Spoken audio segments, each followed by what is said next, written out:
It's a brilliant, brilliant event, and you'll come away with lots of new ideas and a better understanding of this incredible exponential world. You get to speak to the smartest people like you trying to figure this out, but also the people on stage. They're the experts. So we get all of that, all in one place, in Singapore. What more can you ask?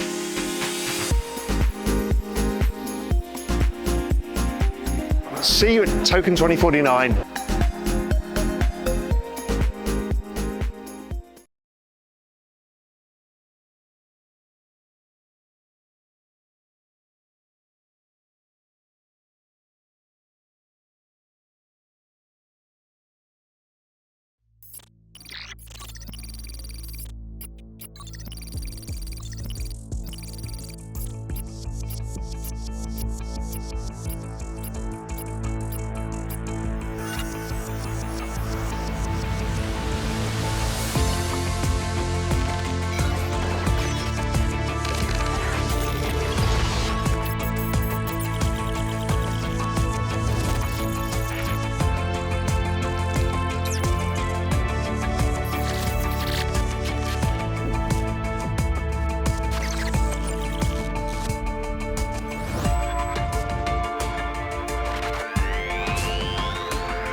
Remember the Brady Bunch?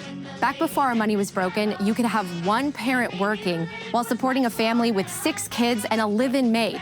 Oh yeah, and a dog, Tiger. What happened? I have directed Secretary Connolly to suspend temporarily the convertibility of the dollar into gold or other reserve assets. So President Nixon in August 15, 1971, took the dollar off the gold standard so we could print more money, so we could steal your wealth. And the reason that he decoupled gold from currency was to pay for the Vietnam War.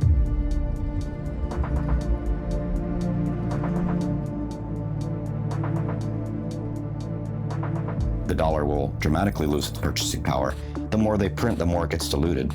And with Bitcoin, you just can't do that. And so people who understand the concept of money supply being the driver of inflation, then they'll understand why Bitcoin is superior. So a single politician with the ability to print money can turn employees against employers, can turn the customers against the vendors. They can turn every industry against every other industry. They have people rioting in the streets. And typically, the people don't realize that it's the government that's created the distress, and they blame the shopkeeper or the policeman or the person in the streets for causing their problems. And so you have unnecessary violence, you have human tragedy, businesses collapse, families collapse, people lose their lives. And it's all because the economy is, in essence, collapsing because the energy is being drained out of the currency.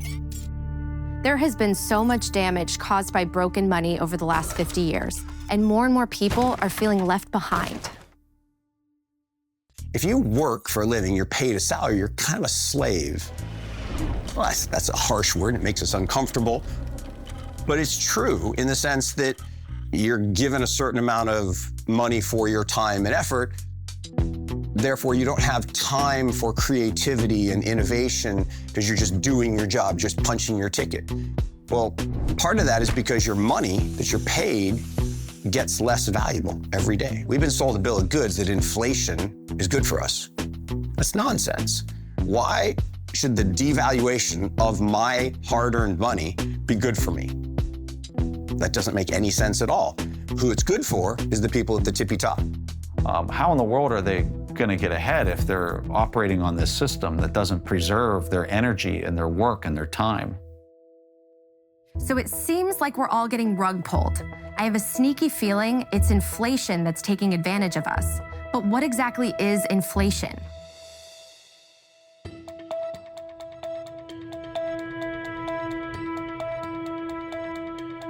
There are two kinds of inflation. There's inflation due to unfortunate acts of God, force majeure. So if the monetary system is being run perfectly, and if there's a tornado or a hurricane, and there's a temporary shortage of goods and services, then prices will go up.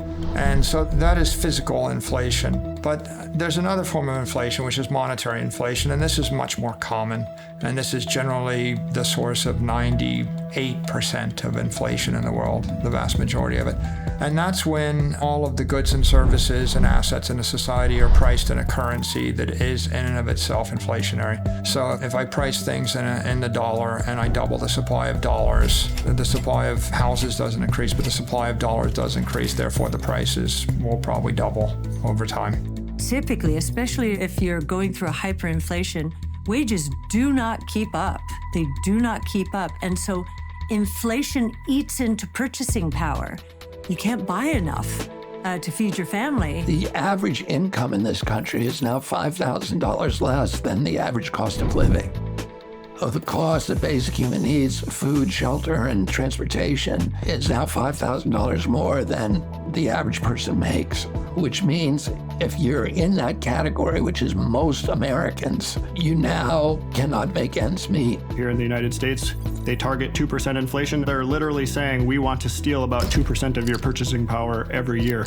And then we have years like this where the inflation rate is 7 or 8 or 9% higher than normal. That means they're just stealing our purchasing power even that much faster. So there's no honest unit of account for them. It's just a credit-based system. They're just making different numbers on their spreadsheets and they say, you know what, we're going to create this much more credit this year. We're going to destroy this much more purchasing power. And it's the citizens of the country that pay for that. We're paying for our government to make irresponsible decisions. So yes, I think that's very immoral. At this point, it's getting very difficult for people to catch up. We're seeing more people working multiple jobs just to make ends meet. We see more dual income households. There's less households where you just have one person that works and one person that stays home and runs the household and the family. Now everybody's working. So let me get this straight. We take our God-given talents and work really hard, and our money buys us less and less every year? I don't like the sound of that. So how does government create money? We print it digitally. So we as a central bank, we have the ability to create money digitally. We also print actual currency and we distribute that through the Federal Reserve banks.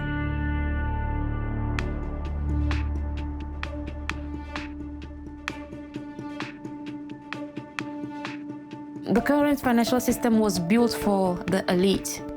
It was built to ensure that those that control institutions and have a vast amount of money can make even more profit at the expense of regular citizens that are from the working class. The current financial system was designed to promote the wealth of a minority, which is why that minority tries everything possible to discourage people from using Bitcoin, because they know they will end up losing that privilege they have been carrying for centuries. So we can't trust money to tell us accurately how much value we create. So it's not hard to see how we go from this to a world where a lot of people just don't even know how much they are worth to the world. And that makes it easier for the bullies of the world to step in and say, you know what, we'll tell you how much you're worth. A person who gives themselves to honest labor and gives an honest day's work deserves a wage that will allow them to sustain their lifestyle at a basic standard. And if that's not happening, then we have a problem in terms of the way our economic structure works. And there are a lot of people who work multiple jobs in order to meet that standard. And that is probably an indication that we have a problem. It's not good stewardship to put myself in a position where I acquire so much debt that I can't sustain my living. And we have people who are doing that all the time, and we have people who in some ways promote the idea that you can live this way. The incentives exist for the Fed to provide extremely cheap credit to banks and for them to mark it up a little bit because it's profitable for them, and then to offer that credit pretty cheaply and essentially create, debt slaves or indentured servants out of every American and anyone else around the world that they can lend to that is plugged into the Western banking system. That's just the incentives of the system that we have today. You want to unfuck your shit? Yeah, that's being recorded. Hey, listen, if you want to unfuck your future, then come and join us in the Real Vision community. Incredible platform, amazing content, some of the smartest people in the world, and amazing tools. And guess what? It'll cost you nothing. Come to realvision.com. I'll see you there, and let's help you unfuck your future. So was our monetary system designed to siphon away wealth from the working class?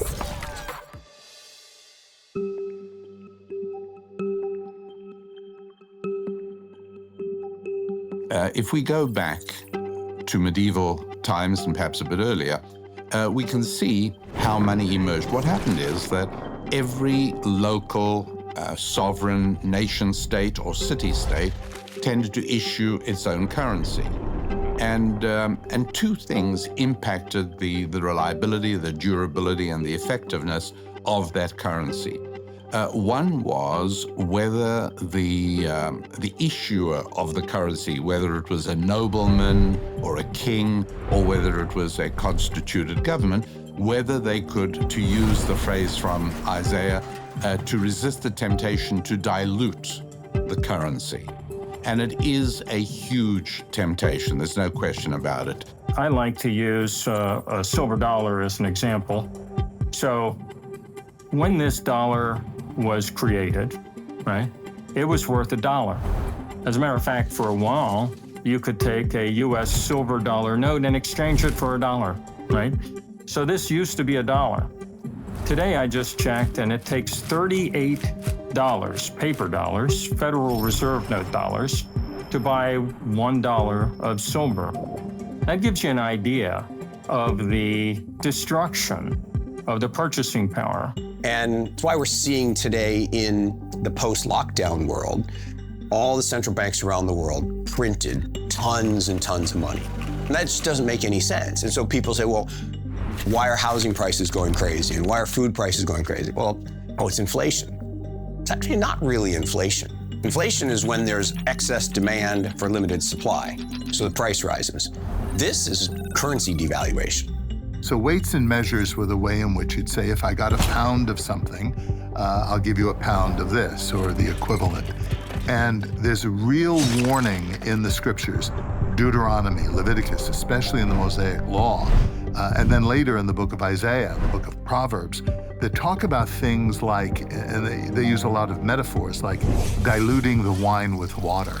I mean, how is that for an image of inflationary policy, where you inflate the amount of money in the economy because you have control of the printing presses? Unfortunately, as governments abandon all morality with respect to preserving the value of the currency for which they exercise control and responsibility, it's increasingly impossible to count on that kind of stability. And in that light, we think in terms of whether Bitcoin is an investment vehicle or whether it is an exchange vehicle, or maybe we have to look at it as both.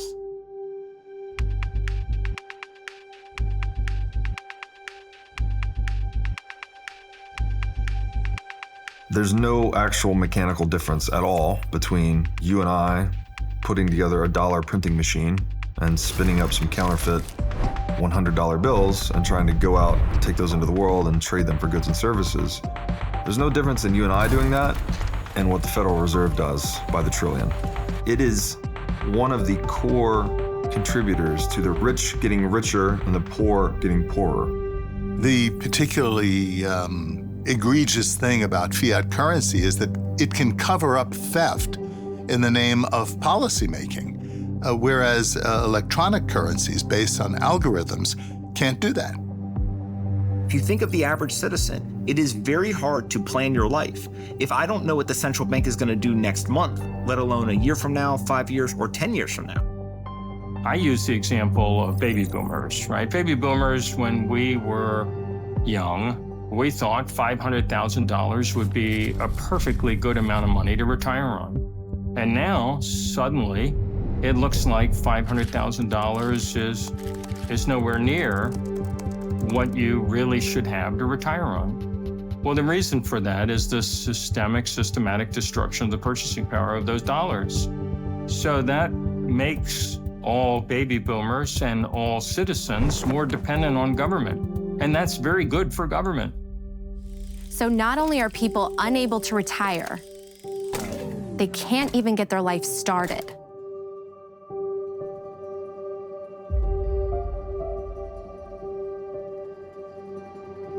God's will is for us to be fruitful and to multiply. And one decision or one factor that impact many people's decision to have children is their finances. And the state of our economy has really devastated, particularly young people's savings. And I have a ton of friends who have decided not to have children or not to have more children because they feel like they can't afford it. So I do think inflation can impact some people's decision on if they want to have children or not. And I think that's a really sad thing. I have experienced this in my life. I have put off having a family. I've wondered if I'll ever be able to afford a home. More and more people in my generation are living at home with their parents and drowning in student loan debt. Millennials like me are losing hope that the future is one they'll be able to afford. For the first time, we have a generation that is worse off than the ones who came before. None of it feels fair because it isn't. The system is rigged against us. We live in a system where we are forced to use a certain currency. In our case, let's say the US dollar. We didn't choose to use the US dollar. We didn't have a vote about whether we were going to use the US dollar. We're forced to use the US dollar. And that US dollar is controlled by political organizations that make political decisions to benefit themselves at the cost of others. Decades of policies that were probably well-intentioned have led to the worst levels of income inequality and wealth concentration we've seen since the 1920s. And at this point, we have politicians who just throw blame and they come in and say, I'll fix it. But unfortunately, they can't fix it because in order to keep the system going, they have to keep printing money. And the more they keep printing money, the more the wealth concentration grows and the more unfair and unequal the system becomes. Okay, so clearly there's a problem, and it feels like there's no way out. But is there? If broken money is the cause, how can we fix it? More and more people say the solution is Bitcoin. My perspective is that Bitcoin does fix everything. And Bitcoin is about community. It feels healthy. It feels like it's doing something good for society. It's something that's non-political. It is not tied to any one group or another. It's not tied to the Republicans. It's not tied to the Democrats. It's not tied to the Libertarians. It's open for everyone, and it's free for everyone. Anyone can be a part of the Bitcoin economy. It's like a good church. A good church says, anyone, come on in. Come be a part of our community. Be a part of our family. Bitcoin is that. So we can only trust systems that cannot be discriminatory. And Bitcoin is powerful in a way that is money that does not discriminate based on race, based on gender, ethnicity, or even geographic location. A person holding Bitcoin in Togo today will have the same value as a person holding the same quantity of Bitcoin in the United States. I'm not techie. I'm really horrible with technology. But once I understood what blockchain was, blockchain's integrity. Bitcoin is based upon integrity. That's why I call it people's money. The government cannot make it.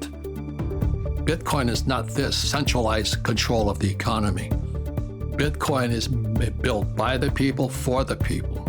If you consider how many steps it takes for a merchant to sell a good to a consumer, in the traditional world today, it takes 9 steps.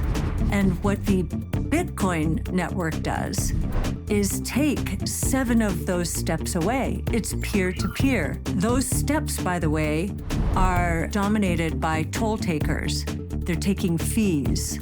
And so up to 3%, sometimes more, of the transaction, which actually can be saved by both the merchant and the consumer. One of my favorite aspects of Bitcoin is the limited supply of 21 million.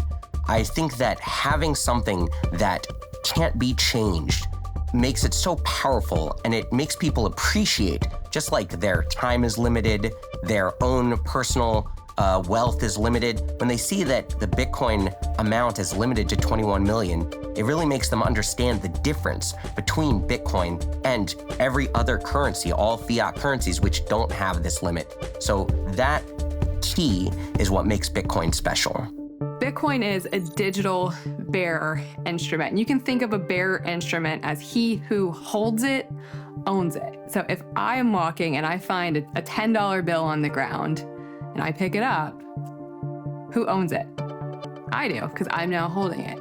If I give it to you, now who owns it? You own it because you're holding it. That's a bearer instrument. She who holds it owns it. How do we make this happen in a digital world? Well, it wasn't possible before Bitcoin because Bitcoin solves what's called the double spend problem. Think about it when you take a picture on your phone and you send a picture to your friend. You still have that picture on your phone, and then on your friend's phone, they have a copy of that picture. If I want to send money to my friend peer-to-peer in a digital way, it's really important that when I send it, it leaves my device and it's only on their device. Otherwise, you have what's called a double spend, and that's where you can double spend the same piece of currency over and over again. That doesn't work for money. So Bitcoin solved that decades-old computer science dilemma called the double spend problem. And that allows for the peer-to-peer transfer of money in a digital form for the first time ever. What Bitcoin does is it gives you back that ability to be your own bank, to custody your own funds, to spend money, but the way we do with dollar bills now, but in a digital, virtual way. That's really powerful. So to recap, there are only 21 million Bitcoin, and the network gives you total control over your money. And now some of the most successful entrepreneurs are into Bitcoin. If you look at what gold is, let's start there. Nobody carries around a gold bar, but some people just feel more comfortable holding gold than they do cash. But the reality is nobody actually owns gold, right? They don't physically own it. Some people have coins, but that's, an exception. And so gold itself is actually just a digital transaction that's stored on a ledger somewhere. It just happens to be on a fiat ledger where it's a traditional database held wherever you're buying the gold at a bank, an investment bank, whatever it may be. There are a lot of vertically integrated organizations that control your access and the distribution and your ability to use traditional gold ownership. Bitcoin is very similar in a lot of respects, only the ownership of that is stored in a wallet, which, if you have your own wallet, is stored on the Bitcoin blockchain. For example, dollars aren't a great store of value because we have to trust that the government won't print more. With gold, no one controls the production of gold. So we know that its issuance is not controlled by any one party, and it requires work. Gold is a proof of work sort of asset where you have to dig it out of the ground. And Bitcoin has some of these same characteristics. Bitcoin, as a store of value, it's great because you can carry it in your own wallet. You can cold carry it, which is a huge advantage. You can be anywhere in the world and there's an ability to transfer it or use it. That's a huge advantage. You can transfer it to others or buy it from others in seconds. That's a huge advantage. And you can transfer it as a method of payment in a lot of respects, and that's a huge advantage. Those advantages are legit and offer people a good reason to use it. And, if you're a speculator or you're using it purely as a store of value, it's easy to trade, store, buy, and sell. The reason Bitcoin is better than gold is that it's more transferable than gold. If you try to move $1 billion worth of gold, you need like an army to move that, and it's very expensive. If you need to move $1 billion worth of Bitcoin, you could hit a couple keys, hit send. In 10 minutes, it's transferred at the speed of light to anywhere in the world. So it's more portable than gold. It's more divisible than gold. So you could divide Bitcoin by up to 8 decimal points. So the smallest unit is called a Satoshi. So it's more divisible. If you try to divide a bar of gold or a gold coin to go pay for Starbucks, you can't do it. So more divisible, more portable, and it's more verifiable than gold. It's hard to verify gold. Bitcoin is easy to verify. You just type the key into a blockchain explorer, you could verify that you're Bitcoin. So to get this straight, Bitcoin is a digital asset that moves through the internet without a third party like a bank or credit card company approving the transaction. All right, let's go a little deeper. You've probably heard of the word blockchain. So what is a blockchain? Blockchain just refers to a ledger. So the Bitcoin blockchain is a digital ledger of transactions where all the computers on the network have to agree to add a block to that ledger. So it's a chain, essentially, of blocks that each contain a list of transactions on the Bitcoin network. And the whole community, essentially the whole network, verifies that those transactions are accurate. The idea of a digital ledger will make more sense if we get a clearer picture of how ledgers work. The ledger is nothing new. It can be traced back to the 11th century and was popularized in Florence, Italy during the Renaissance in the 14th and 15th centuries. It's simply the way we've been keeping track of who owns what for about 1,000 years now. For example, when you deposit money in your bank account, you have a credit on the right side of the ledger. The bank has a debit on the left side of the ledger because they owe you that deposit when you want to withdraw it. Easy enough. It gets a bit more complicated when you want to buy something with the money in your bank account. Now the bank and the store have to reconcile your bank account with the store's bank account to move the money because they each have their own ledgers. And your ledger has to reconcile with their ledger, which can take a few days, or up to 30 days as with credit cards. Now multiply this times billions of people moving their money to buy things every day. And remember, the banks on both sides take a fee. All these transaction fees add up to trillions of dollars each year. That comes out of your pocket and the store's pockets. The beauty of Bitcoin is that it's one universal ledger that's updated and distributed around the world every 10 minutes. Best of all, it requires no middleman like a bank, which gives you complete control of your money. So now that digital ledgers make sense, you might be wondering how you keep your Bitcoin safe on the blockchain. The way that I would describe storing your Bitcoin on a blockchain is like a locker system. So at your high school, you had a locker, and your locker had both a public address, so my locker was C19, and I can give that address to everybody. Hey, go put this envelope in my locker, C19. That's my public address. But only I have the key, the private key, to open that locker and move stuff from one to another. So securing my Bitcoin or cryptocurrency would be the same thing, where you have this blockchain, which is like this digital locker system, and there's a public address, and everybody can know that address, and anybody could deposit into that address. But only I have my key to unlock that. And where you're storing your keys, there's typically some secret phrase that you need to keep in a safe place, which is what's used to create your secret key. The way most people store this is in what's called a mnemonic phrase. And you've probably seen this where it's either a 12 or a 24-word phrase typically. And each of those words comes from a specific word list. And when you stack those words together, 24 words is the number most people use, which corresponds about to the number of atoms in the known universe. And so we're storing a tremendous amount of randomness there that makes it computationally impossible to break into. And that's the piece you need to keep safe. Okay, that was a lot to throw at you, so let's try to keep simplifying it. Bitcoin might seem complicated. At the same time, I'd argue it's way less complicated actually if you look underneath the hood to figure out how banks settle transactions. But most of the people don't care, right? In traditional finance, you hit the button, it goes somewhere, and it just ends up in my wallet, and nobody asks how it got ultimately from point A to point B. Bitcoin is new, and I get that people have more questions ultimately about it, but over time, I feel like the trust in kind of the Bitcoin blockchain, as well as the longevity of the technology and how, the software has been up and running for so many years, people will stop asking the question. It'll become very normal. To sum this up, let's just hear a simple definition of Bitcoin. So what is Bitcoin? Bitcoin is a piece of software that allows two parties to exchange value over the internet in a transparent and trustless fashion, as easy as sending an email. So we're free to send Bitcoin through the internet as money without permission from any government or bank.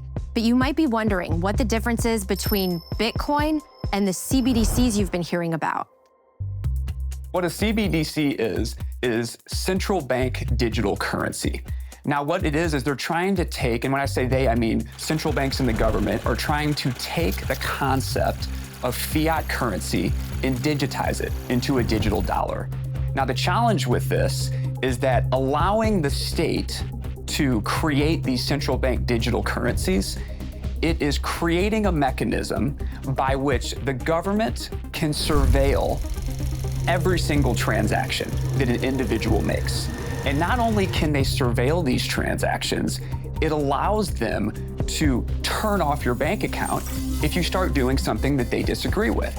This is an extremely slippery slope that if we allow the government to go down this path, it has the potential to enslave humanity in the long term. And I think it's something that we need to carefully review, because if we go down a CBDC path, allowing the government this level of control, it's unprecedented, which is why we should avoid this at all costs and stick to a hard money standard like Bitcoin. The central bank literally would be in position to cancel any transaction. It would be permissioned, not permissionless. And it's one thing, for MasterCard, for example, to know how much they paid to Walmart last year, but it's another thing for them to tell the world how much you paid at Walmart last year. And it's a whole different level of creepy for them to say exactly what did you buy at Walmart last year. And I think people kind of broadly get that sense of privacy. That's what's at stake here. I think the future of money really is one of the most important policy debates we're having today. And when you think about where people could go with kind of an Orwellian surveillance state money system like a central bank digital currency, it really is a good versus evil. And Bitcoin in this case is on the good. The countries that are clinging to a CBDC are trying to control their people. And those are weak governments. Weak leaders are the ones who try to control everybody. The strongest leaders are the ones who trust people and set them free. The problem I have with CBDCs is they're Marxist. And what I mean, the central bank. Marxism is central banking system. So that's why I support Bitcoin, because Bitcoin, I saw the strength coming from the people, not the government. I think CBDCs, wherever they are a threat to freedom. Absolutely.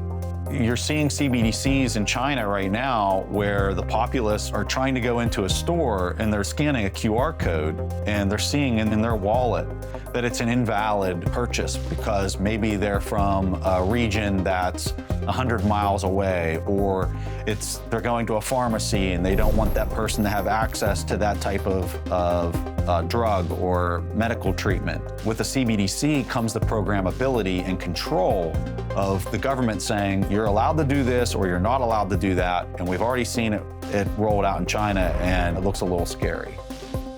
So when you're doing that compare and contrast between a CBDC and Bitcoin, it's all about who's controlling the actual ledger. One's actually decentralized, the other one is not. It's completely controlled by the government. Now that you know the difference between Bitcoin and a CBDC, let's play a little game. Hey everyone, time for one of my favorite games, CBDC versus Bitcoin. Here's how we play. I'll read you a headline from our not-so-distant future, and you have to decide, am I describing a CBDC or Bitcoin? Are you ready? Okay, first one. After criticizing President Macron on social media, French pilot's digital wallet is frozen. Come on, this one's a no-brainer. CBDC or Bitcoin? That's right, CBDC. Next. British electrician protests being denied a pint of lager at local pub for exceeding his alcohol limit for the week. Which is it? CBDC, Bitcoin? Well, of course it's a CBDC. All right, last one. Are you ready? Can I get a drum roll, please? After Chinese invasion, Taiwanese citizens escape with their savings in their head. Border guards are unable to confiscate their wealth. You tell me, CBDC or Bitcoin? That's That's right, Bitcoin for the win. Thanks for joining us today, folks. Natalie, back to you. Hopefully by now you're feeling more assured. So let's get back to the idea that Bitcoin fixes everything and look at exactly what it can fix. I think that there's a moral case to be made for Bitcoin in that it is for the end consumer, for the citizen. It is the stable form that cannot be stolen or corrupted or manipulated or inflated. And so for an individual, that is a great thing. It doesn't necessarily benefit certain governments who want the ability to wipe out with the stroke of a pen or the muzzle of a gun the bank accounts of its citizens. So politicians promise you that they will make your houses more valuable, that you can use them as ATM and extract value from them, that you'd have cheap borrowing and cheap leased cars and cheap mobile phones, and you'll just be wasteful and keep consuming, borrowing, spending, consuming. This is not sustainable. It's not sustainable for human harmony. It's not sustainable for the planet.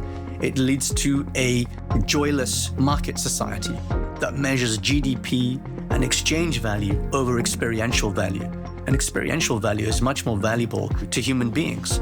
We don't measure our literacy rates, our suicide rates, our divorce rates, our happiness, our pollution within the GDP metric. We only measure exchange value. So as long as politicians keep saying, oh, GDP is going up, therefore we're all doing great, that's a massive problem for human society, and it's not sustainable for our planet. So I think it's extremely important that we consider a sound form of money as a fundamental change for our financial and monetary system, because that'll put us back on an even keel. So how does all this get us back to the Brady Bunch days? You know, where a family can actually live off one income and have a balanced life? Bitcoin could make life affordable again and allow us to plan for our future. If money actually held its value, imagine the freedom we would have. I think store of value is a really interesting concept that ultimately people are trying to figure out, where can I put my economic value that I've gotten in exchange for the work that I've done? And I don't just want it to not go away. Maybe actually it should increase in value over time. And I think something like Bitcoin continues to perform over the last 15 years as the best store of value on the planet. People view Fed monetary easing as printing money. And if you're printing money, it's going to create inflation, and therefore sound money tends to grow in value.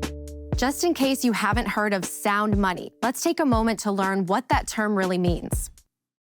What is sound money? The term sound money originated back when we used gold coins as currency. Oftentimes, as a way to create more money, kings and queens would mix in common, cheaper metals with gold. That way, they could create a coin that looked like it was pure gold, but really, it was diluted. And that allowed them to create more coins with the same amount of gold. So instead of 10 ounces of gold being able to create 10 coins, now they could use that 10 ounces of gold mixed with junk metals and create 14 coins. It was a very sneaky theft of the people's money. The public got wise to this scam and found a simple but clever way to test if their coins were pure. If they dropped them, a pure gold coin would make a different sound than a diluted one. Today, when we refer to sound money, we mean money that cannot be diluted. Bitcoin is the soundest form of money humans have ever created, because no matter how hard anyone tries, you can't dilute Bitcoin by creating more of it. There will only ever be 21 million for all of human history. So because Bitcoin can't be printed out of thin air, it gives us money we can trust. And what's more, it's inclusive and open to everyone around the world. You know, if you are one of the 50% of the planet who does not have a bank account, you are shut off from the global economy. You can't go shopping on the internet if you don't have access to a credit card or some form of digital payment. So there's a huge amount of people around the world that are frozen out of the financial system and the ability to improve their life circumstances. Bitcoin, it is designed ultimately to replace both the monetary system and the financial system. It is a math-based system where at its core, it is trying to remove politics from money. The beautiful part about that is that anyone, anywhere in the world can use Bitcoin at any time for any reason. No one can censor them, no one can stop them, no one can tell them that their use of money is wrong or not allowed. No one is going to change the rules on them halfway through, and everyone operates by the same rules. It doesn't matter if you're a billionaire, it doesn't matter if you're a president, it doesn't matter who you are. You have the exact same rights within the Bitcoin system that the person who makes $1 a day has. Do I believe that it can help people rise up out of poverty and give them opportunity to do business where they weren't able to before? Yes, I do. And it's certainly been the case around the world where people have gotten access to a financial system that they didn't have access to before. For example, talk about financial inclusion, for instance. The current financial system excludes a large amount of people from being able to access financial services. If you looked at a continent like Africa, one of the reasons they can't crawl out of poverty is because the currencies in every country in Africa they're either broken completely defective, or they're impaired, and they're continually siphoning economic energy from the working class and from the businesses in those economies into the hands of the politicians that control the corrupt currencies. You, in essence, don't really have any hope of accumulating wealth if you're paid in a defective currency and the currency is continually collapsing. Not only does Bitcoin allow people to be their own bank, it is the only form of money that gives us digital property rights. Bitcoin is very transformative because it gives us a new set of building blocks. We don't know all the things that we can build with those building blocks, but what we do know is that it solved maybe the oldest problem in humanity, which is how do I secure my property in a way that can't be stolen? The ability of a person to have full rights to the money that he has earned, that he has brought into being, without interference of any more powerful entity, whether it is a band or a gang or a government or anything else that could use force against him. That's a huge advantage and a huge asset. Coming from the former Soviet Union, my parents brought my family over 1989. I was 7 years old. Along with my sister, and we left the Soviet Union because many people know it was a very oppressive regime. Things were scarce, goods were scarce, people weren't really free to do what they wanted, information was very strictly controlled. So what I found out is that when we left, the government was able to exchange about $100 per person. For my family of four, that meant we left with $400 in our pockets. And that's all we could take with us. Otherwise, our option was to exchange these Soviet rubles on the street, which basically had no value. Had we had Bitcoin back in the Soviet Union in 1989, we could have actually taken our hard work and everything that we had done with us, that value that we earned. If you show up at the airport with all of your money in any other nation state, they either arrest you, they send you home, or more likely, they take your money and send you home. Right? Try to walk through an airport in most countries with $1 million of gold in your backpack and see how far you get. You can't even walk through with more than 10,000 of anything. Governments have captured the capital of their citizens, and if they can force you to use the currency while they've got the capital captured, they can simply seize as much of your capital as they wish by debasing the currency more aggressively. Bitcoin reverses that balance of power because now for the first time, you could actually store your capital in a hardware wallet or in a set of private keys, and you don't have to move it physically through the airport or on a ship. You can actually move it through cyberspace with 12 words. You could send all the digital capital in the country over a WhatsApp message. There's a famous phrase, an armed society is a polite society. When the citizens are disarmed and the government's the only entity with the guns, then one person can simply steal all the property. And when 95% of the citizens are starving to death, that's not a problem. As long as 1% of the people have the guns and you feed the 1% with the guns, you could still control the country. And that's what happened in many nations, in North Korea, in Cuba, in Zimbabwe, etc.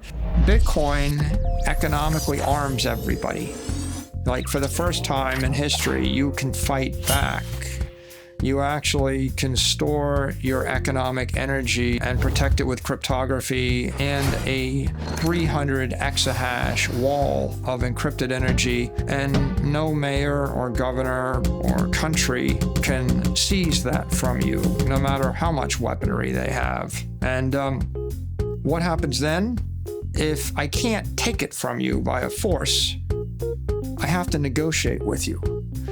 And that means instead of just losing everything, I'm going to try to sweet talk you or negotiate you into giving me half. And we call that tax. If we want to get people out of poverty, we need to give them property rights. We need to give them savings that is theirs. We need to give them a way to build wealth, to build businesses, and to keep that wealth and to pass it on to their children so they can build more wealth. And that is what Bitcoin provides. Bitcoin enables digital property rights for the first time because it's the world's first digital bearer instrument. It allows people to have not only ownership, but control. But what also is essential to a free society is economic freedom. If you don't have the choice of how you spend or save your money, you don't live in a free society. Before cryptocurrency, you needed a bank to allow you to build something and put it on the internet. But now we have money native to the internet, which allows the whole world to participate in a global economy. Ultimately, Bitcoin is a means to fight tyranny, to fight corruption. When you take control of the monetary system out of the hands of a few and make it available to everybody, it is a safer system. And Bitcoin provides a way for the abundance gained from technology to be broadly distributed to society that is aligned with the best in humanity rather than the worst in humanity. Bitcoin is value that everyone can recognize. And already 100 million people recognize that value. There was this moment, I was sitting there and I put Bitcoin on a ledger and I looked at the ledger and I thought, this is my money. My money's here. It's not sitting out there in some bank waiting for some bank run to run it out of business or allowing some banker to make a fortune off my money. It's right here. I know where my money is. I think that gives power to the individual. I think that gives power to the people. This is why people find so much hope in Bitcoin. It gives us back control over our time, our energy, and our lives. So I think the most transformative aspect of Bitcoin is really almost a social economic experiment. Can all the users of a money be in control of the monetary system, right? Or do we need a handful of elected people to tell us what the monetary policy should be? If a majority of the users of Bitcoin and the people running it decide to change the monetary policy, they can. Bitcoin solved decentralization and security. And it was the first time that decentralization and security has ever been solved. And for anyone that's gotten into Bitcoin, reading the Bitcoin white paper is usually the inflection point where it's a 9-page, really easily understood document that lays out what's now the whole cryptocurrency ecosystem. The fundamental idea that we can have a financial system where individuals are really in control of their money. You don't have to have all of the intermediaries that were problematic in the 2008 financial collapse. When I saw that as an engineer, I thought, wow, this is one of the most empowering things that I could imagine. The most important thing is the way it reorganizes human behavior, right? Because for basically thousands of years, most things happened in a trusted way. You had to trust somebody in order to conduct a transaction. You had to trust somebody in order to store your wealth. And now you don't. You can use Bitcoin and you don't actually have to trust anyone. You just have to trust the algorithm. You have to trust the software code. You have to trust the rules of the system. And so Bitcoin is this very transparent system based on code and based on rules. It doesn't require you to trust a bank, doesn't require you to trust the government, doesn't require you to trust your neighbor even. You can use it to do business with an enemy, you can use it to do business with a friend. I think the fact that no one can control or manipulate Bitcoin and that everyone has to play by the same set of rules and there's no rulers, I think that makes it inherently very moral. There's no one who gets a special unfair advantage in Bitcoin, and that's different than the current system we have today, where whoever's closest to the money printer basically disproportionately benefits from it. And so I think Bitcoin can make the world a better place by making it a more fair and inclusive system, and will help fix some of the division, polarization, and the wealth concentration we see today. There is so much Bitcoin can heal. It can even prevent those in power from being able to take our money or silence us. The first thing that happens when you go against the government, that is a dictatorship, they will take away access to your money. And it doesn't even have to be a dictatorship.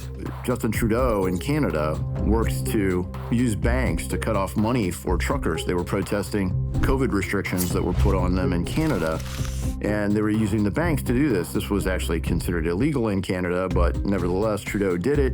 Banks complied with it, and they started choking off the protest by restricting the money. The government taking people who had committed no crime, who were not charged with a crime, who were, of course, never convicted of a crime, and punishing them for criticizing government policies, and punishing them in a way that was almost worse than imprisonment, because if you can't get at your bank account, you can't feed your children, you can't buy gasoline, you can't pay the mortgage on your house, because if the government has the capacity to starve you to death, to keep you from getting work, to keep you from shelter, then it has license essentially for any atrocity. And at that point, I began looking more seriously at Bitcoin as a currency that could be used to escape the government surveillance systems. When working in Moscow, when our bank accounts were blocked by the regime, we were able to continue our activities thanks to Bitcoin savings. Basically, Bitcoin gave us freedom of action and freedom of speech at that time. The US government has the discretionary ability to effectively turn off the savings of whole nations at a time. That's what they did with Afghanistan, for better or for worse, after the Taliban took over. That's what they did with Russia in February of this year. Again, for better or for worse. You might say, well, these are the strategic objectives of the United States. That's fine, but what they are doing is confiscating the savings of entire nations. And it's just a fundamentally unfair dynamic, right? You are blending political objectives with people's savings, and that leads to misery, in my opinion. Governments can, at any time, decide they don't like you or me or somebody else and sanction. If we called sanctions what they are, right, financial sanctions, starving children, you're basically cutting off supplies of goods and services to a population, we probably wouldn't like it as much. But when we call about economic sanctions, whether it's Venezuelans or Russians or anybody else, governments almost glamorize it because they're like, well, we know better, we know what's best. But censoring someone because they have different views or different lifestyle or different perspective on how the world should interact, it's not really our job. So PayPal came out with that policy where they said, if you say anything online we don't like, misinformation, which of course, as we found out for the last 2 years, what was labeled misinformation actually came true. But if you do misinformation, they can pull $2,500 out of your account.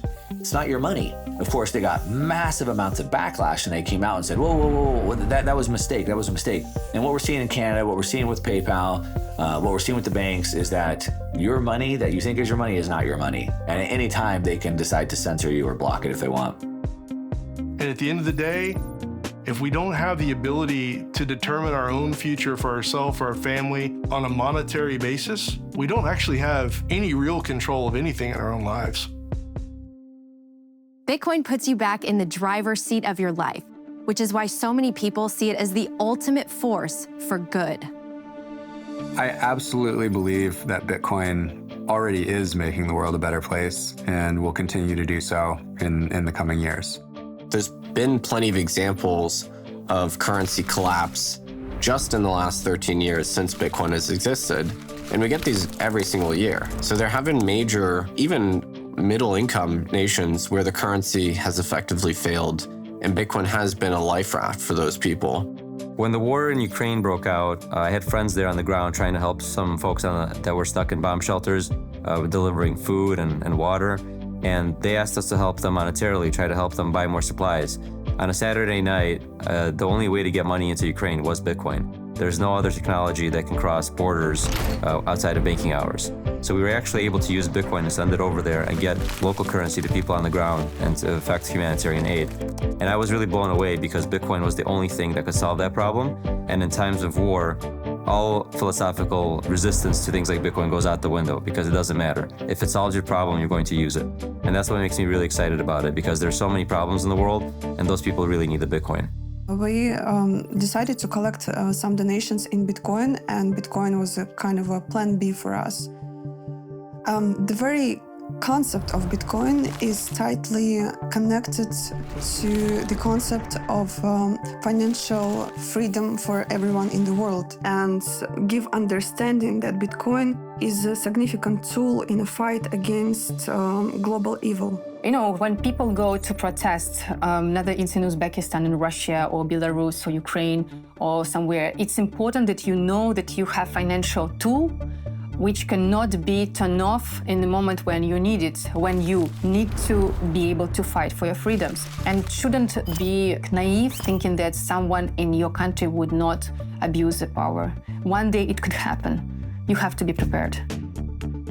Where you see Bitcoin expanding really fast is actually nations that need it the most.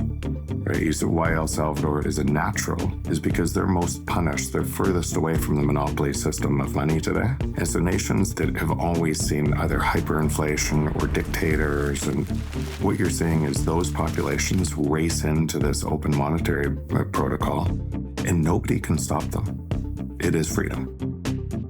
These are places where the government has failed in some sense. And so a lot of critics think, oh, well, Bitcoin is just something that, rich Westerners like, and it's a tool to gamble with. But really, the on-the-ground adoption is happening in places where people actually need it. And I think that's an extremely telling early data point. And so, if you live in Nigeria, Nigeria has among the highest Bitcoin adoption rates in the world, more than 30% of people use it. It's actually a very useful tool to do peer-to-peer transactions.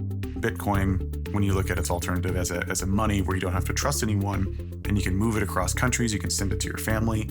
I've heard tons of stories from Argentinians and how they use Bitcoin to get around capital controls, to get around, government restricts the ability to move dollars in and out of the country, and Bitcoin is this fantastic alternative for that.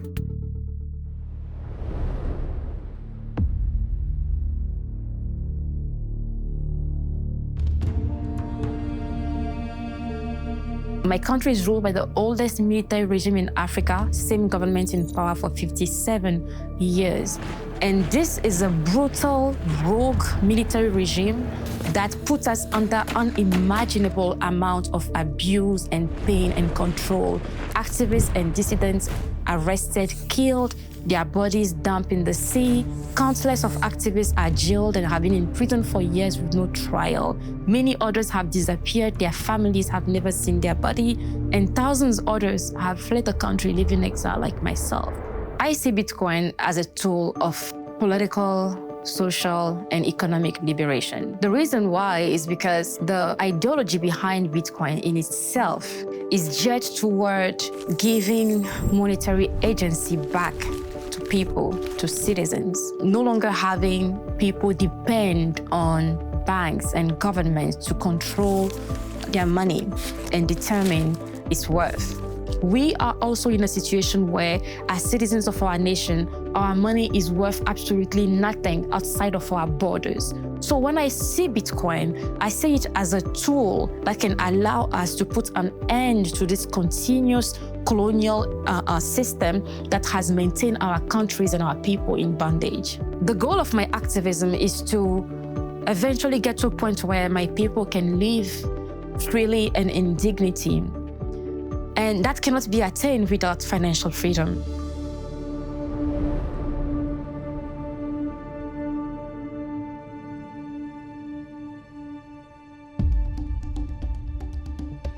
Digital Sun Fund, which is my non-profit organization. What we do is trying to empowering young women and children in developing countries like Afghanistan.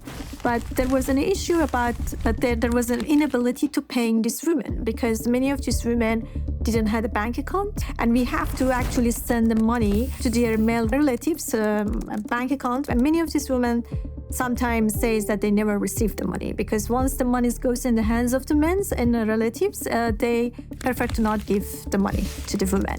And why it's like that? Because in a conservative communities, some men are trying to control the lives of the women. And obviously, the first thing is that they don't want that the women have the financial freedom. So we heard about Bitcoin, and we thought, wow, we can use Bitcoin and send to the women directly, and they can have control of their own finance. That was interesting, and we deployed a Bitcoin wallet within our system. We created a user-friendly platform that was very easy for them to find where their wallet is, how much money they're making, and then what they can do with this money. Bitcoin has helped us bypass the physical and social barriers. If you have cell phones and smartphones and you have access to internet, you can have your bank with you everywhere. And that's why I think that the magic of the Bitcoin is.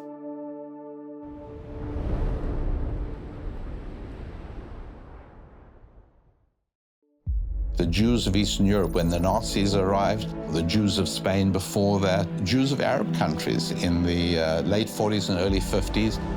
Jews were thrown out of Syria in huge numbers, thrown out of Egypt in huge numbers, with nothing, literally with nothing. Gosh, if they could have taken their digital wallets with them, what a beautiful thing that would have been.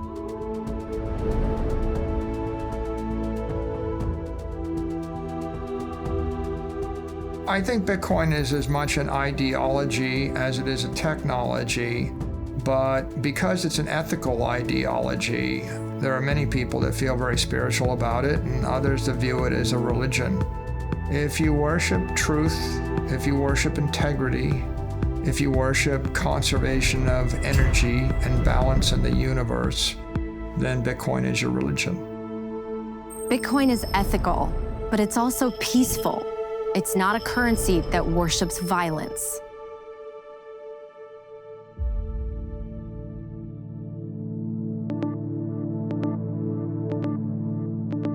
From a political standpoint, you have politicians on both sides, Republican, Democrat, it doesn't matter, that are aggressively trying to vote resources, financial resources, into their local jurisdictions in order to support this war machine that's happening. And that's the game of fiat currency, where nobody is pegged in operating off the same rules, the same rule set, which is supplied by Bitcoin. It supplies this global rule set that nobody can manipulate, cheat, or take advantage of over the expense of other players in the global game. And that's why Bitcoin's so different. And that's why Bitcoin solves this massive problem that has been wrought throughout history between humanity and violence. Fiat money is used to fund wars. We've spent $8 trillion on regime change wars over the past 20 years. And all of those wars made America less safe and less secure and less rich. There was almost no debate about those wars beforehand. What do we get for those wars? Iraq is now worse off than we found it. We killed more Iraqis than Saddam Hussein. We killed between 670,000 and 1 million Iraqis. Iraq is now instead of a nation, it's an incoherent battle between Shia and Sunni death squads. We created ISIS in the spillover war into Syria, and we drove 2 million refugees into Europe, and we destabilized every democracy in Europe. That process ended up with Brexit, with breaking up the European Union.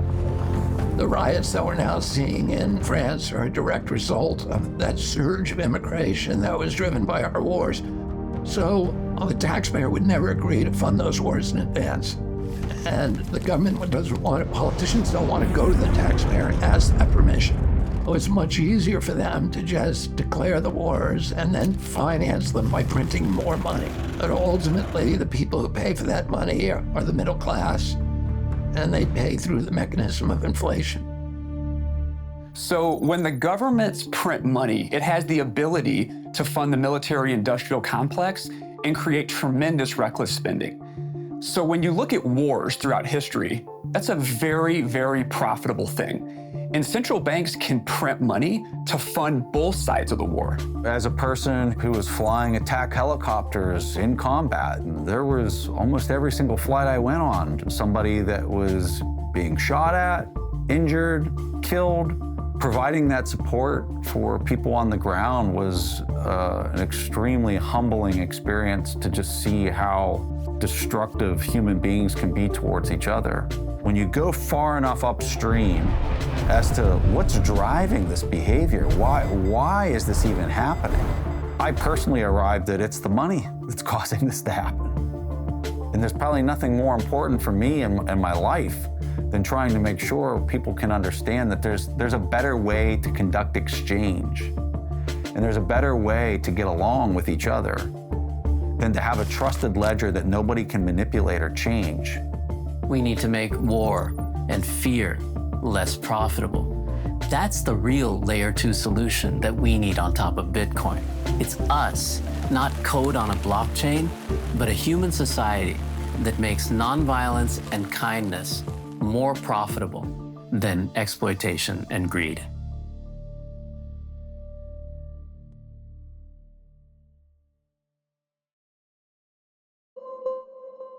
Why is nobody in the U.S. concerned that we've been in these wars for as long as we have? Why isn't anybody asking about the cost of this? Just not even human life, but like the financial cost. And the reason why is because it was always paid through debasement. They didn't know they were paying for it because the bill was pushed way out into the future through the depreciation of the currency itself. And so it just didn't seem like there was a cost. And so it's not just the US that pays for their armed conflicts this way, it's every fiat-based nation state that pays for their armed conflict this way. If you move to a Bitcoin standard, all of a sudden, you can't debase the cost of conflict away. And Bitcoin, conversely, is the currency of peace. If you actually have to go to a population and ask permission to wage war, in most cases, they're not going to give you that permission. It's interesting when a government gets into trouble and they have to pay for a war, or they have to pay for a pandemic, or they have to pay for some cataclysmic event. They tend to print money. And because you're going to have these governments printing all this money, then the money is worth less. Well, what if it were all Bitcoin? Not only would that government not have the ability to print the money for the war, you might not even have the war. So many people see a world where Bitcoin reduces war, makes it unaffordable, and incentivizes us all to love and serve one another.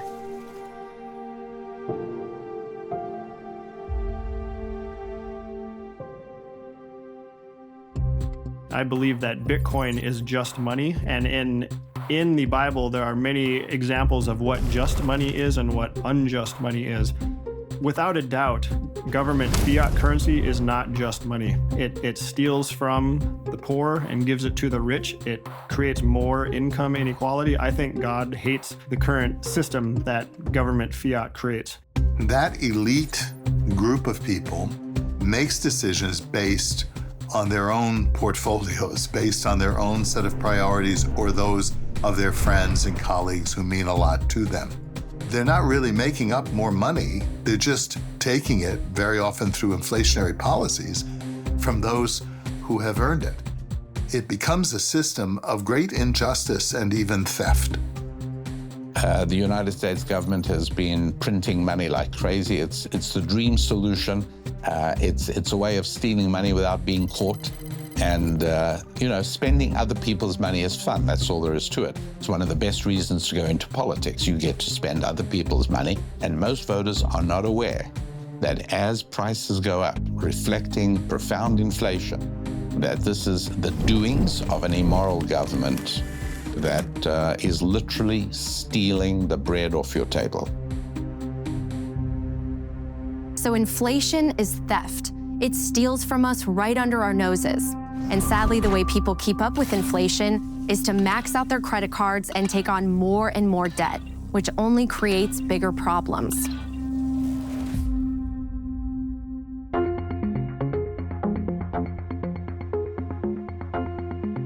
We have interest levels today in our time that far outrun inflation oftentimes. And I think that does raise some ethical questions for us about how we handle our money in the modern world and how we charge people who pursue credit, that kind of thing, because they end up paying a lot just to make up the credit aspect of what they've done as opposed to the money that they've been provided for in a loan.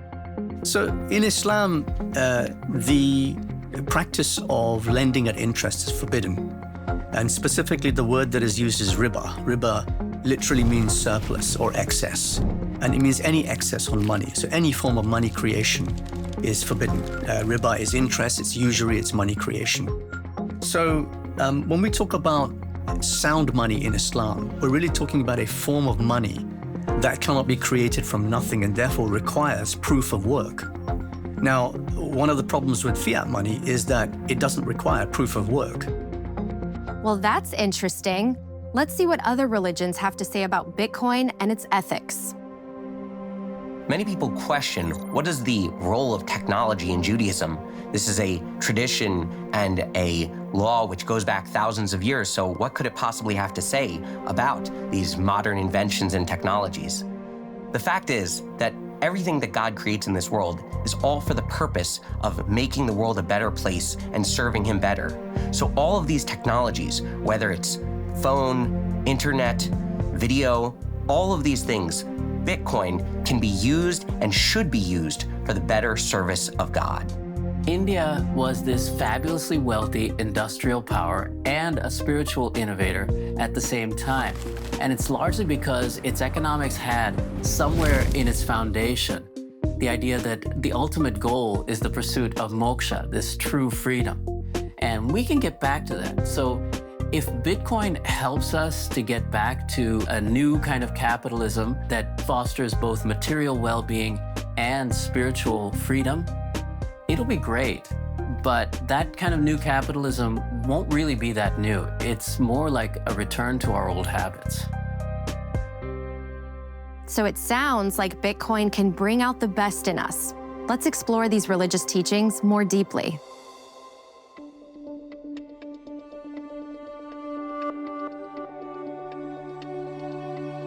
When it comes to Judaism being compared to a blockchain, there are so many points that we can look at. Besides the word chain itself, the transmission of Torah and Judaism through the generations is called the histauchelut, a chain of descent from rabbi to rabbi and generation to generation. So what every individual can do is study Torah. They become their own full node. They can validate all of the laws and all of the customs and traditions. And then as new situations arise, rabbis have to deal with how does the Torah have a perspective on these new technologies, on these new questions. That's where proof of work comes in. The rabbis are the most educated and experienced in analyzing and studying the Torah. So they prove their work through their study and through their writings, which can then be verified by every member of the tribe. All they have to do is look into the Torah and validate that what the rabbis are saying fits in with the Torah values and Torah teachings. Particularly as a Jewish person who the Jewish people have been dispersed across the entire world and have had to move from country to country, I can appreciate a money that you can take with you and own and use for your purposes without it being interfered by third parties. Bitcoin is just another step in the technological development of how we can serve God better.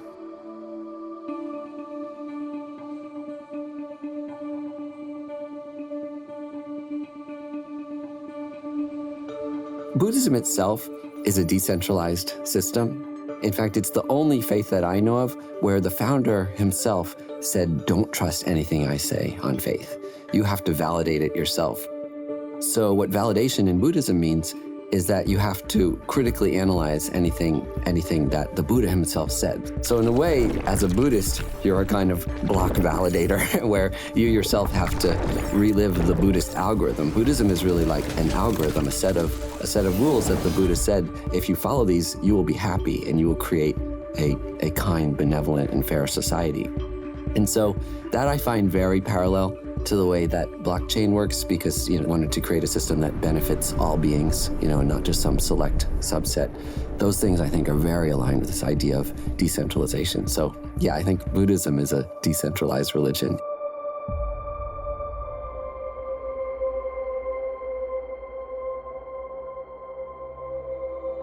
If you have centralized planning, that is, fewer people who are making the decisions about the economy as a whole, you have less information.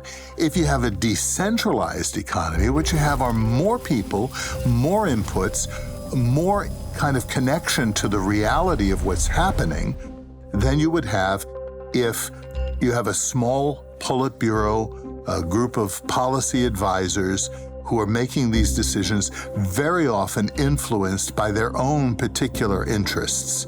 So when we ask what the Bible says about money, the key thing is that money itself is not evil. Sometimes you hear people say money is evil. It's not. It's a means by which we manage our relationships and barter with one another with different skills and abilities that we have. What the Bible says is the love of money that is evil, that it is when it moves us towards greed, when it moves us towards covetousness, when it moves us towards avarice, when it feeds our pride, those kinds of things. That's when money becomes a problem. And actually, it isn't money that's the problem, it's how we deal with money that is the problem.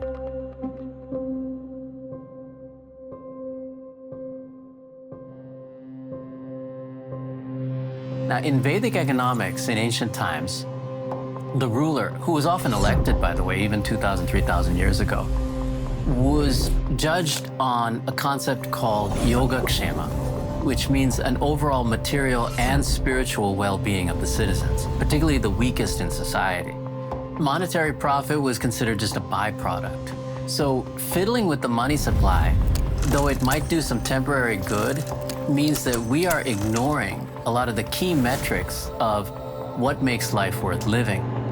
One reason we print this money is to get people to go out and shop with it, or to take on debt at low interest rates so they can go out and shop with that. Now, I don't know of any religion or philosophy that says that the goal of human life is to consume to the point of debt.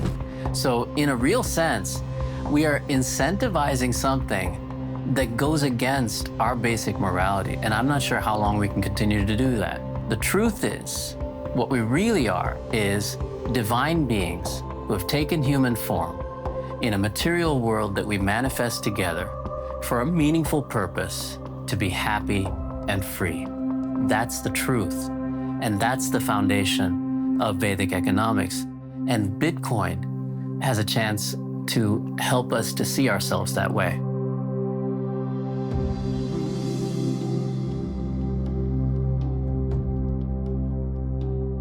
There are sources of scripture in Islam, which are the Quran, which is believed to be the word of God, and the Hadith, which are the collection of the sayings and actions of Prophet Muhammad, peace be upon him.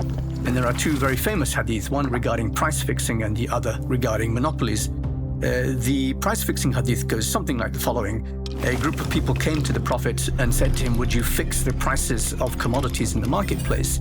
And he considered this and he said no, because he didn't want to cause an injustice against the people. He said that God is the one who fixes the price in the market. So this thing, I think, is very important because it tells us that a free market economy is one that is fundamentally a just economy. I think Bitcoin is the most Islamic form of money ever invented, and therefore, also the most Abrahamic form of money invented, because actually the three great monotheistic faiths share many characteristics in terms of justice and equality and fairness in dealing with one's fellow man. So I think that Bitcoin has those characteristics to be not just the most Islamic form of money, but the most Jewish and the most Christian form of money as well. And I think therefore it's a very, very powerful concept, and one which can completely overturn our understanding of the last 100 years of economic history. In a Bitcoin world, people would work together and be free and happy. If fixing our money could help us achieve that, imagine the kind of future we could build.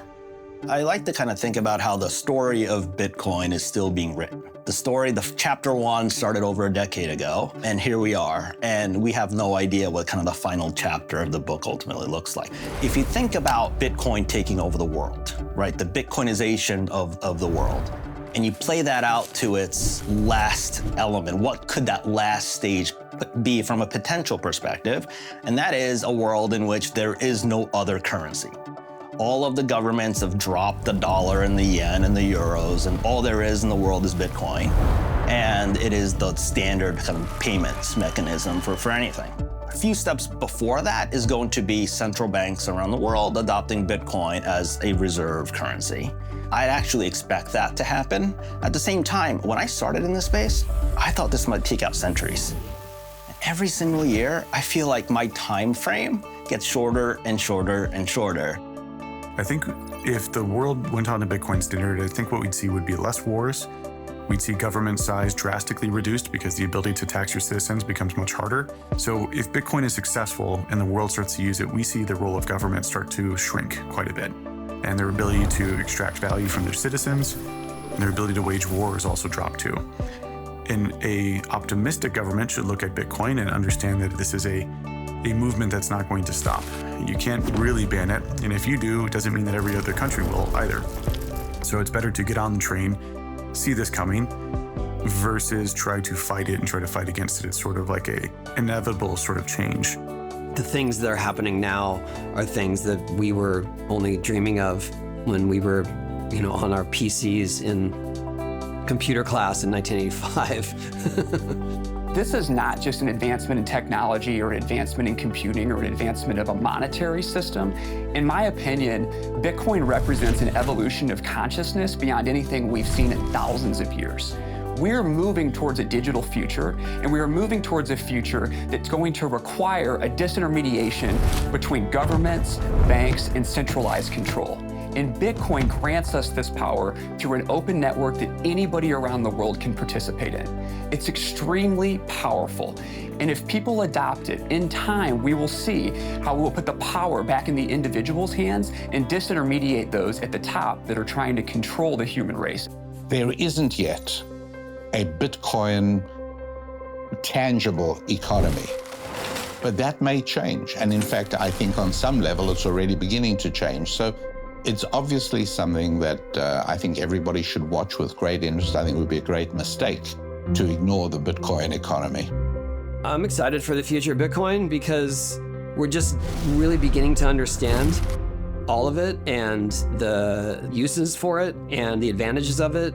In a Bitcoin operating world, it'll just be a completely shifted dynamic. So it will be more that people can save up and then invest into a certain business. And so in a short way of putting it, it's like saying we're going to live in a more equity-based system as opposed to debt. Whereas right now, it's all about cheap debt. Cheap credit is how the thing expands. Whereas in the future, it will be more equity and savings-based. I'm a person who really believes that everyone should have the right to health care, right to a home, right to food, and so on. All the basics. We should all have our share of the Earth's bounty. And no political or financial system we've come up with has yet solved that problem for humanity, although we're getting a little bit closer. So the idea of putting it into collectively agreed algorithms that no individual can change is very, very powerful. So these things are happening all over the world. What I see in the next 10 years is that Bitcoin is flourishing. Bitcoin is solving problems for people in the places where they have the problems. That could be currency problems, that could be energy problems, that could be being able to escape from your country. And that growth is something we see every day. It's not shrinking, just like the internet just keeps growing, right? Lots of people ask, how long will it take for the world to be on a Bitcoin standard? Will there ever be a time where Bitcoin is the world reserve asset and the world reserve currency?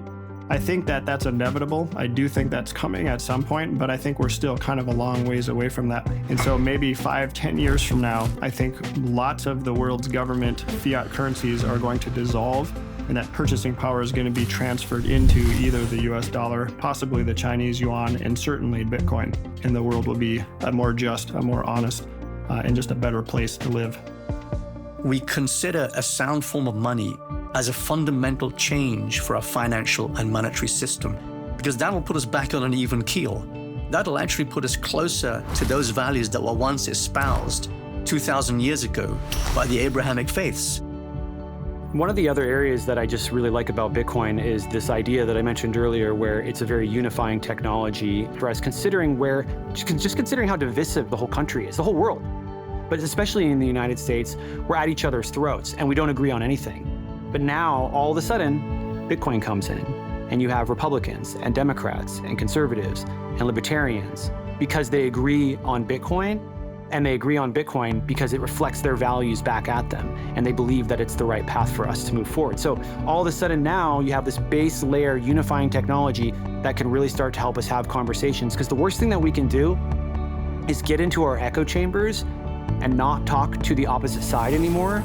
Now you have Bitcoin helping to unify these groups and put them in the same room and have conversations. And I think that's where progress can be made. Our money should reflect actual value creation and not be sort of given to us by a government that's just trying to manipulate the money supply to get us to shop when they want and go into debt when they want. As long as we're manipulated like that, we're not truly free. That's what we need as a change. And Bitcoin gives us a basis. It gives us a tool for creating that kind of society and that kind of economy. We're at a very transitional time in history. If you look back through the long lens of history, what we see is a repeating cycle of freedom, oppression, revolution, freedom, oppression, revolution, freedom, oppression, and it just goes through all of history. And I think we're at a point in history where that cycle could finally break. And I think it could break to one or the other side. And it's gonna happen in the next decade or two. And it's going to be up to us to decide which way it breaks. And I think the cycle breaks, and either one, it breaks to where through CBDCs and social credit score system like they have in China, through indoctrination through schools and social media, they can indoctrinate us, they can censor us, they can lock us down, keep us isolated, and potentially prevent any revolution from ever happening again. The other option is that understanding that the source of all their power comes from the ability to print money. The money printer is their power. And if we can defeat the money printer, and they'd have no more ability to print endless amounts of money, then their entire system falls apart. And Bitcoin is that tool that allows us to beat the money printer, defeat their system, and if we move to a monetary system that nobody can control, that system never builds up again. We defeat the money printer, they never get the money printer going again, and we have a life with no revolution cycles of just pure freedom for humanity from there. I see that we do have a choice to make. I always lean into hope and the good in all of us. We should not steal. We should not wage war. We should have a form of money we can trust so we can build a world of prosperity and abundance for future generations to live together in peace and harmony. Bitcoin embodies that hope, purity, and truth.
It's a brilliant, brilliant event, and you'll come away with lots of new ideas and a better understanding of this incredible exponential world.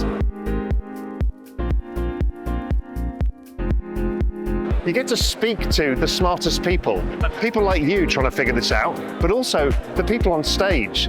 They're the experts.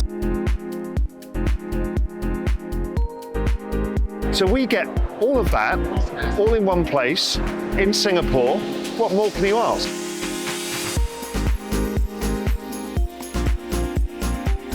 See you at TOKEN2049. We hope you enjoyed the video. At Real Vision, we help you understand the complex world of finance, business, and the global economy with in-depth analysis from real experts. Join the revolution at realvision.com.